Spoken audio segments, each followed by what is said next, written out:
Ce sentiment qui peut aujourd'hui exister chez des Juifs de France qui sont apparemment eux aussi en plein questionnement, et il y a eu d'ailleurs de plus en plus en tout cas d'appels lancés également par l'État d'Israël à ces Juifs de France pour venir émigrer en Israël. C'est le cas encore hier soir à Jérusalem avec le Premier ministre Benjamin Netanyahou en pleine campagne électorale. C'est un reportage de Maël Benoliel.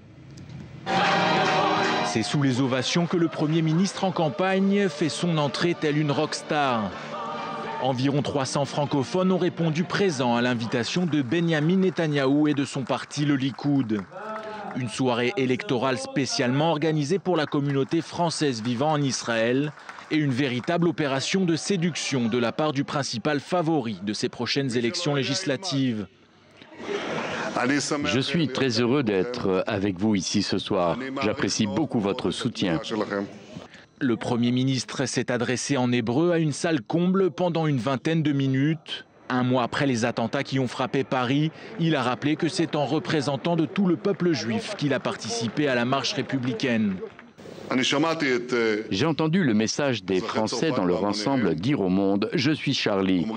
Mais le véritable test pour nous est que chaque juif puisse sortir dans la rue et dire « Je suis juif ». Je suis juif.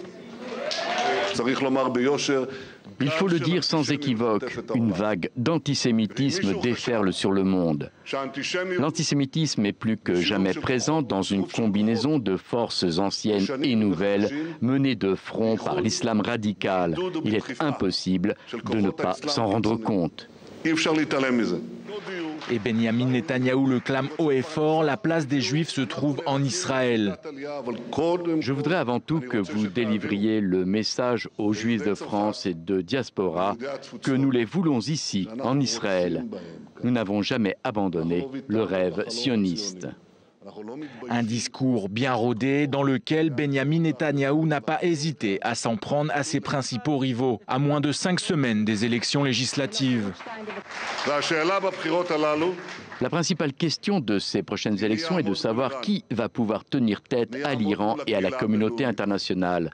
Le Likoud, dont je suis à la tête, ou le parti de gauche de Tzipi et Bougie.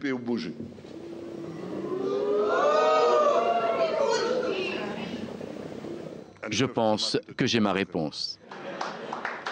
Son discours, bien qu'incompréhensible pour une bonne partie de l'auditoire, a pourtant fait mouche. Il a une telle manière de nous parler directement, même s'il parle en hébreu, on est tout de suite, on sent qu'il nous représente en tant que peuple juif. Et voilà, non, il a confirmé sa vision forte pour l'État d'Israël et aussi sa volonté de faire venir le plus de Juifs en Israël et en particulier depuis la France. C'est donc devant un public conquis que le candidat en campagne Netanyahou s'est exprimé. C'était la première fois qu'un Premier ministre s'adressait de la sorte à la communauté francophone israélienne en période électorale. Voilà donc pour effectivement ce qui est devenu aussi un thème de campagne en Israël. Alors Daniel Haïk, bonsoir, analyste politique sur i24 News. C'est vrai qu'on regarde aujourd'hui